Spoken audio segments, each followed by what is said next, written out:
नमस्कार, मैं हूं आपकी अपनी आवाज अंजलि और आप देख रहे हैं भदोही वाला का समाचार बुलेटिन। आगे बढ़ने से पहले अगर अभी तक आपने हमारे चैनल को सब्सक्राइब नहीं किया है तो कर लीजिए। आइए नजर डालते हैं आज की प्रमुख खबरों पर। भदोही के चर्चित राजनीतिक परिवार से जुड़े और पूर्व विधायक विजय मिश्रा के बेटे विष्णु मिश्रा को इलाहाबाद हाईकोर्ट से राहत मिल गई है। आर्म्स एक्ट से जुड़े मामले में कोर्ट ने उन्हें सशर्त जमानत मंजूर कर दी है। जस्टिस राजबीर सिंह की बेंच ने विष्णु की दूसरी जमानत अर्जी पर सुनवाई करते हुए उन्हें यह राहत प्रदान की। बता दें कि इससे पहले 14 मई 2024 को हाई कोर्ट ने उनकी पहली जमानत अर्जी खारिज कर दी थी। हालांकि लगातार कानूनी प्रयासों के बाद विष्णु मिश्रा की ओर से दोबारा दाखिल की गई याचिका पर कोर्ट ने सकारात्मक रुख अपनाते हुए सशर्त जमानत मंजूर की है। मामला वर्ष 2022 का है, जब गोपीगंज थाना क्षेत्र में आर्म्स एक्ट के तहत एक केस दर्ज किया गया था। आरोप था कि विष्णु मिश्रा पर अवैध हथियार रखने और उसके इस्तेमाल से जुड़ा मामला दर्ज हुआ था। इस मामले को लेकर पुलिस ने जांच कर चार्जशीट दाखिल की थी। इसी आधार पर विष्णु की गिरफ्तारी हुई थी और वे काफी समय से जेल में बंद थे। इलाहाबाद हाईकोर्ट ने मामले की गंभीरता को देखते हुए जमानत पर सख्त शर्तें भी लगाई हैं। कोर्ट ने कहा है कि विष्णु मिश्रा किसी भी तरह से गवाहों को प्रभावित करने की कोशिश नहीं करेंगे और न ही किसी आपराधिक गतिविधि में शामिल होंगे। साथ ही उन्हें नियमित रूप से कोर्ट की कार्यवाही में सहयोग करना होगा। अब भदोही की पहचान कालीन से जुड़ी खबर पर चर्चा। भदोही से सपा विधायक जाहिद बेग ने कहा कि मौजूदा सरकार का ध्यान कालीन उद्योग पर नहीं है। अमेरिका की ओर से भारतीय उत्पादों पर 50% टैरिफ थोपे जाने के बाद समस्याएं बढ़ने लगी हैं। सरकार अगर यहां के मजदूर बुनकरों का हित चाहती है तो कश्मीर सरकार की तर्ज पर 10% प्रोत्साहन राशि की घोषणा करे। वे बुधवार को अपने आवास पर बातचीत कर रहे थे। आज बहुत बड़ा संकट कारपेट बेल्ट पे आया है।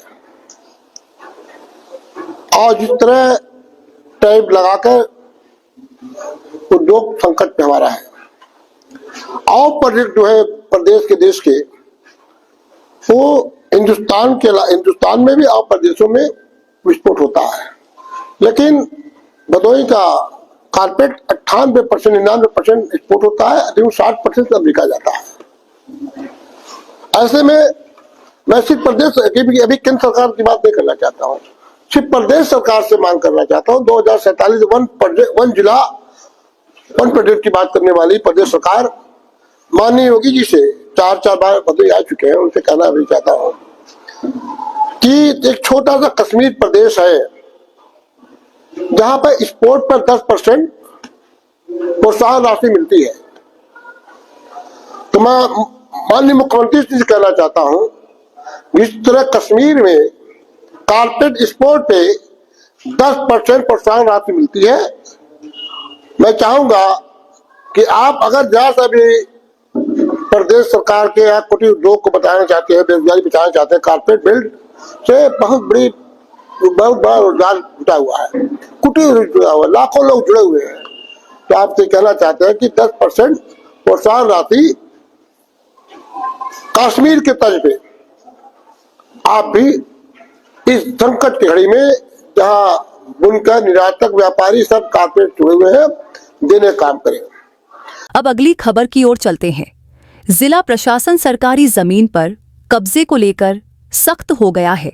महाराजगंज की औराई तहसील प्रशासन ने बड़ी कार्रवाई करते हुए दरियापुर गांव में सरकारी ऊसर भूमि पर किए गए अवैध कब्जे को मुक्त करा दिया है। जानकारी के अनुसार समाधान दिवस पर ग्रामीणों ने अधिकारियों से शिकायत की थी कि दरियापुर गांव में कुछ लोगों ने सरकारी ऊसर जमीन पर अवैध कब्जा कर खेती करना शुरू कर दिया है। शिकायत को गंभीरता से लेते हुए उप जिलाधिकारी और आईडॉ अनुपम शुक्ला ने तत्काल जांच के आदेश दिए। जांच में शिकायत सही पाई गई। इसके बाद राजस्व विभाग की टीम मौके पर पहुंची और ट्रैक्टर से जुताई कराकर पूरी जमीन खाली कराई गई। अधिकारियों ने बताया कि ऊसर भूमि पर अवैध कब्जे को किसी भी हाल में बर्दाश्त नहीं किया जाएगा। यह जमीन सार्वजनिक उपयोग और पर्यावरण संतुलन के लिए सुरक्षित रखी गई है।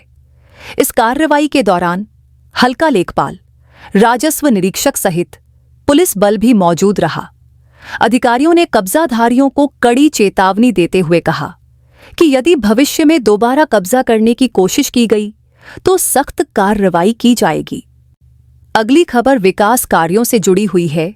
डीग ब्लॉक के नारोयर गांव में बेसहारा और वृद्ध गोवंश की देखभाल के लिए 80 लाख रुपए की लागत से विशाल गो आश्रय स्थल बनाया जाएगा। यह आश्रय स्थल करीब 1 हेक्टेयर भूमि पर विकसित होगा और इसमें आधुनिक सुविधाएं होंगी। योजना के मुताबिक यहां लगभग 450 से 500 गोवंश को रखा जाएगा। इसके लिए शेड, चारे पानी की व्यवस्था, मेडिकल सुविधा और गोवंश की देखरेख के लिए कर्मचारियों की नियुक्ति की जाएगी। इसके साथ ही जिले की अन्य गौशालाओं के विस्तार पर भी काम शुरू हो गया है। 27 लाख रुपए की लागत से गौशालाओं का नवीनीकरण और नई सुविधाएं जोड़ी जा रही हैं। ग्राम पंचायत प्रतिनिधियों का कहना है कि अब सड़कों पर घूमते आवारा पशुओं से किसानों को राहत मिलेगी और दुर्घटनाओं में भी कमी आएगी। अब चलते हैं अगली खबर की ओर। जिले में बिना नंबर प्लेट के चल रहे ई-रिक्शों पर कड़ी कार्रवाई होगी। भदोही और आसपास के जिलों में बड़ी संख्या में ई-रिक्शे बिना नंबर प्लेट और रजिस्ट्रेशन के सड़कों पर दौड़ रहे हैं। इससे जहां ट्रैफिक व्यवस्था चरमराती है, वहीं हादसों का खतरा भी बना रहता है। इसी को देखते हुए जिलाधिकारी ने विशेष अभियान चलाने का आदेश दिया है। अब यातायात पुलिस और परिवहन विभाग संयुक्त रूप से कार्रवाई करेगा। जिन ई-रिक्शों पर नंबर प्लेट नहीं होगी, उन्हें जब्त कर लिया जाएगा और चालकों पर जुर्माना भी लगाया जाएगा।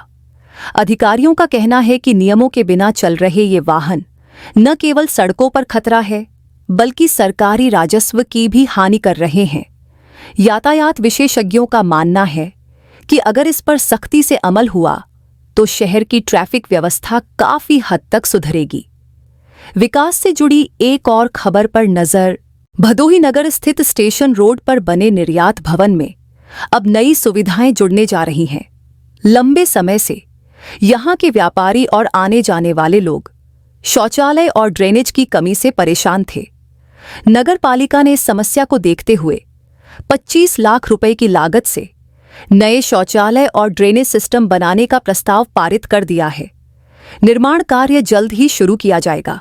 स्थानीय व्यापारियों का कहना है कि निर्यात भवन को जिले का हब बनाने की योजना थी, लेकिन यहां की मूलभूत सुविधाओं की कमी ने उसकी चमक फीकी कर दी थी। अब शौचालय और ड्रेनेज सिस्टम बनने से यहां आने वाले खरीदारों और व्यापारियों को राहत मिलेगी और निर्यात भवन की गतिविधियां भी और सशक्त होंगी। बढ़ते हैं अब अगली खबर की ओर। गोपीगंज के सामुदायिक स्वास्थ्य केंद्र में उस समय हंगामा खड़ा हो गया जब 2 मरीजों ने जांच न करने पर डॉक्टरों के साथ गाली गलौज और मारपीट शुरू कर दी।